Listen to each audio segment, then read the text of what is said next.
আজকে ঘোষণা দিলাম আমরা আগের যে উপর শার্ট যেটা কি বলবো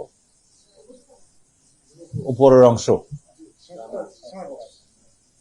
আগে যেটা ছিল মেট্রোর জন্য এবং সারা দেশের জন্য সেটা আমরা বহাল রেখেছি। পুলিশ বাহিনীর মধ্যে যে বিদ্যমান তাদের পোশাক আছে এটা নিয়ে কেউ সন্তুষ্ট না, এবং এইটার যেটা দৃশ্যমান যে এই পোশাকটা আসলে ওয়াইডলি অ্যাকসেপ্টেড হয় নাই, মানানসই না শুদ্ধ বাংলায়। তো সেই জন্য পুলিশ বাহিনীর আবেদনের প্রেক্ষিতে আমরা বিষয়টা বিবেচনা করেছি যে এই ড্রেসটা কিভাবে হয়। তা আমরা একটা ঐতিহ্যবাহী ড্রেস যাতে দেয়া যায় তারও একটা অংশ বিবেচনা করেছি। আমরা আগের যে উপর শার্ট যেটা কি বলবো উপরের অংশ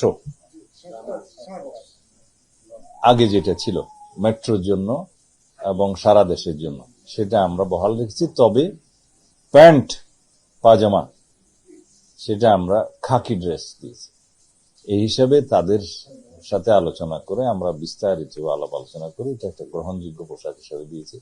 সেটা তাদের পরিধান করতে আর কিছুদিন সময় লাগবে, কারণ এটা প্রস্তুতির বিষয় আছে, কাপড় প্রোডাকশনের বিষয় আছে, জামার বিষয় আছে। এটা এখনো আমরা অফিসিয়ালি ঘোষণা করিনি, তবে আমরা সিদ্ধান্ত দিয়েছি। আজকে ঘোষণা দিলাম